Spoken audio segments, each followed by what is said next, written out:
Hello, everyone. Raymond Moore, Kilted Prepper. How's everybody doing this morning? You're watching Coffee with Ray. Mm, Much needed coffee. Man, chilly morning this morning. It is, I think it was like 30 degrees. So we finally hit that first frost date here. I mean, a little bit behind and everything, but we got frost. So, uh, interesting things going on in the world. Today's topic is Israel is on the move, the Gaza operation. And folks, it is going to get hairy. So, hey, Chantel, how you doing? Good morning to you. Good to see you here. Um, yeah, it's going to get hairy.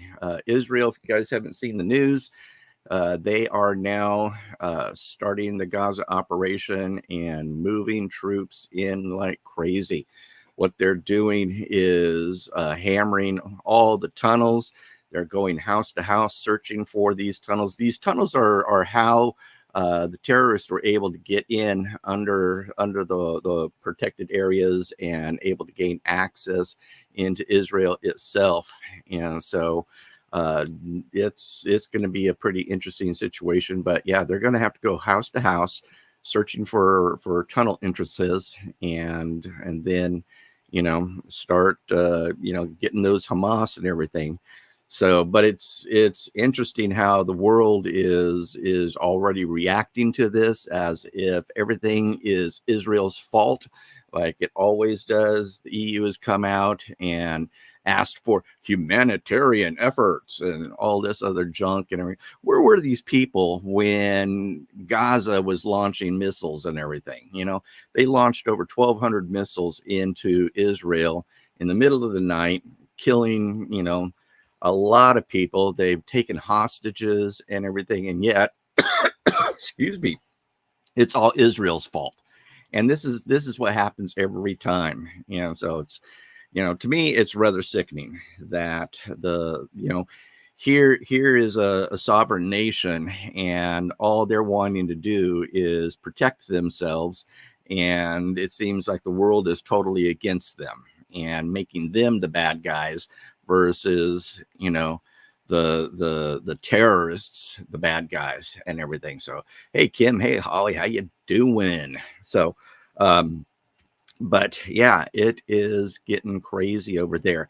I was reading in the news that we are looking at maybe ramping up about 12,000 troops to possibly be sent over to Israel to help them with their efforts and everything. I am understanding that we have at least 12 hostages, if not more, that Hamas is holding on to. And so we know that SF is over there. SEAL Team 6 is over there and everything. And it's interesting. A picture came out of Biden while he was, I don't know if he's back in the US or not, but while he was there, a picture came out of him, shaking hands with a Navy SEAL or SF guy. And so it showed that we already have boots on the ground over there, which, if you're someone with some, gray cells and brain matter, it doesn't take, too much brain power to realize that, they're already over there doing what they need to do, working with the IDF and everything. But the primary thing is the hostage situation. But this is getting ready to blow up in the world's face. I mean, Iran is doing a massive amount of sword rattling and everything. And, if Iran gets involved, Israel has already come out and said, we are going to cut the head off the snake. And so it's going to get really hairy really fast. And in situations like this, the bad thing is when things are going so hard and heavy, something has the chance to really spark it off and just everything spill out of control. And what I mean by spilling out of control is that it could be anything, but if something does happen, if some sort of accidental attack, or you name it, whatever will stir up the Middle East, well, it can happen, and things can escalate rather quickly. And so, what does this mean to all of us? It means, folks, and this is what I've been preaching for a while, that we need to get our preps in order. I mean, we are truly looking at a World War III situation. I mean, and to top that off, China's sitting over there, just sitting there watching everything. And it's kind of like when the left hand is doing something, everything, the right hand doesn't know what is happening. And so there is also a good chance that China may do some stuff over there and invade Taiwan. So while all our attention is on the Middle East, China is going to do some shenanigans and things. So we are sitting in a perfect storm. I mean, when you really look at everything, and here's another thing that I don't know if you realize, but in this past year alone, uh, there have been a massive amount of bank closures. Now, for example, Wells Fargo closed down 20 of their banks. Chase is closing down a number of their branches. But in this past year, we have seen over 3,000 branches of banks close, with very few opening up. And so it's crazy out there, folks. And so now more than ever, we truly need to really be inventorying what we've got. We're lucky because we are coming into a time frame, and it's itchy again, doggone it.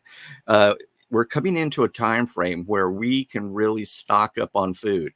I tell everybody, Thanksgiving is one of the best times of the year to really, amp up your preps, because there's going to be a ton of food on sale, because they want to have a happy Thanksgiving, all this other stuff and everything. And in fact, one of my viewers, Sherry, was talking about how in her area, turkeys right now are sitting at 98 cents a pound.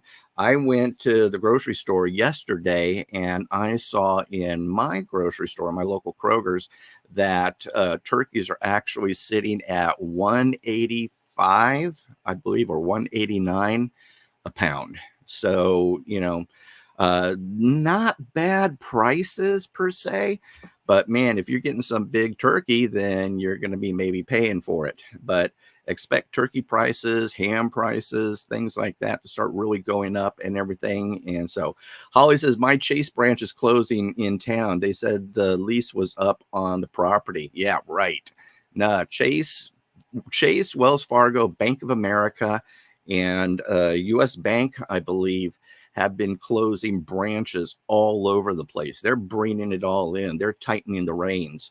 And so it's going to get rather interesting. And the reason I mentioned that is because this is one of those telltale clues that point to a Great Depression.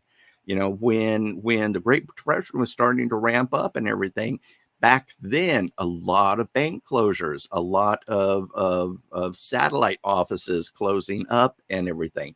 They started to bring or rein in, cutting off the fat and everything, and trimming it off, and really doing tightening it up. And so that means, what does all that mean? It means that there is a money insolvency problem, or money liquid problem, meaning there's not enough cash flowing around out there, even though the stinking department, Treasury Department and the feds are printing money like crazy, but all that money is going to all these outside places. Ukraine war, Israel, this, that, the other.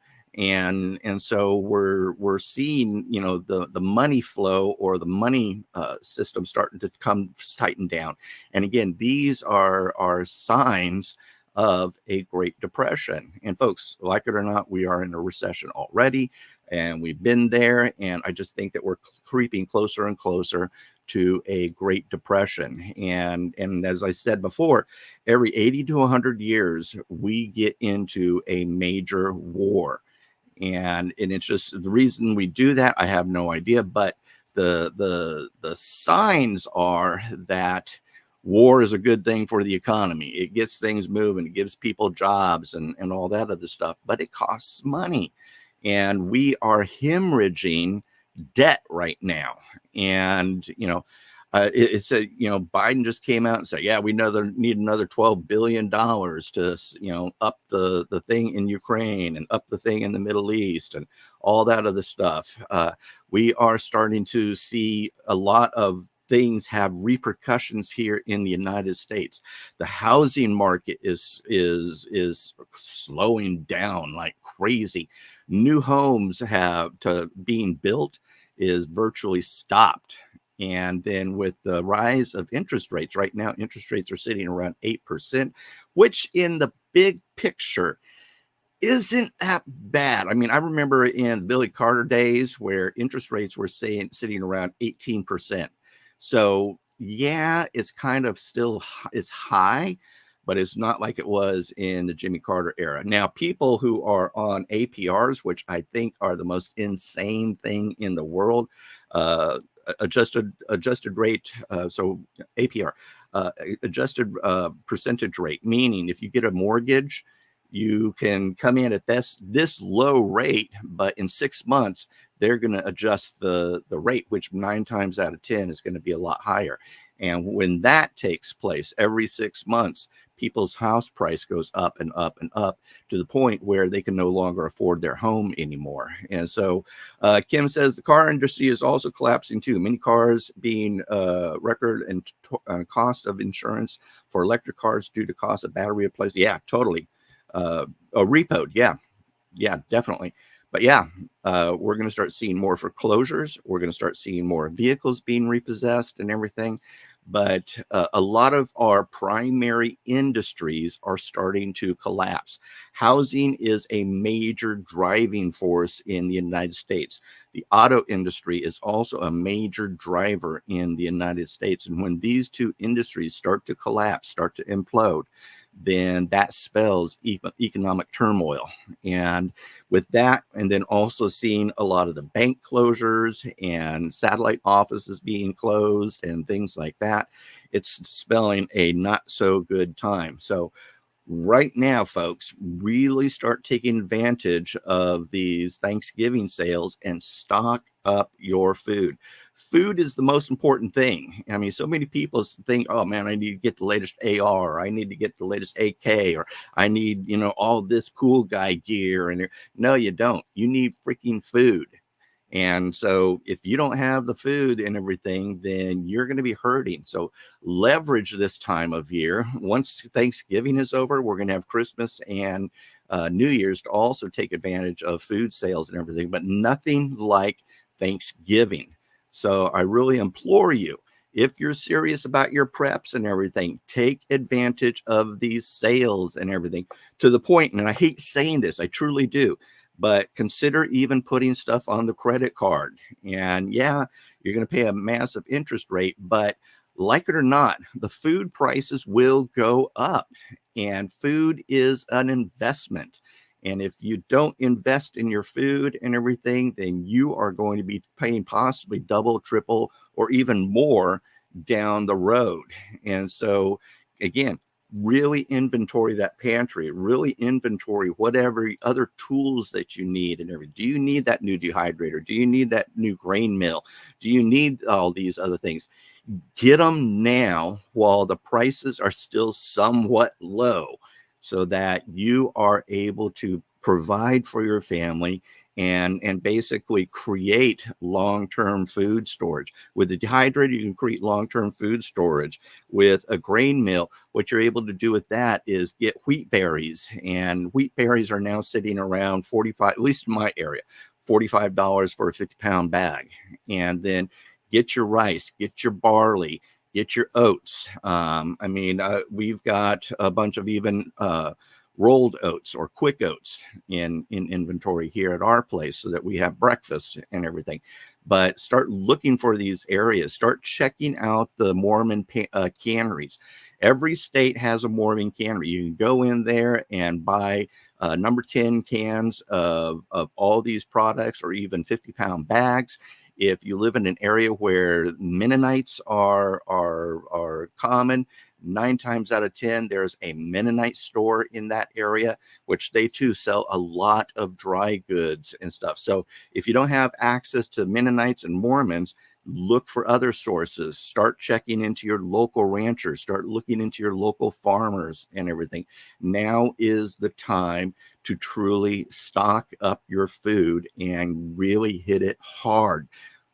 Double, quadruple your efforts, because things are going to get ugly. And if the Middle East truly hits up and heats up the way that I think things are, then there is a chance that we could even be looking at food rationing. You remember those little coupon books? Oh, I don't know if you remember. I don't, but I've read about in history coupon books during World War II, where you were only limited to a certain amount of bread, certain amount of milk, certain amount of butter, cheese, this, that, meat, and everything. But the more that you have in your pantry, the longer that, you know, you're going to not have to use the coupons or use the coupons to stock or restock and everything. But if you don't have these things now, then you're going to be hurting. So leverage this time of year. Super stock up on your pantry, because food is your most important investment. And I know a lot of people out there will probably disagree with me, but you know, I am anti-cool guy gear right now, and I am hitting it hard with all my basics: food, water, meds, anything and everything that my family needs in the basics arena.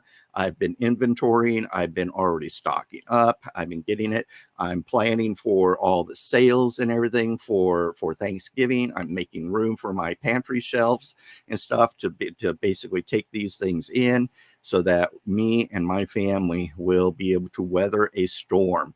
Now, will we feel it? Now, well, we're going to feel it, folks, big time. And in fact, with this Middle East war, what we are looking at is even higher gas prices.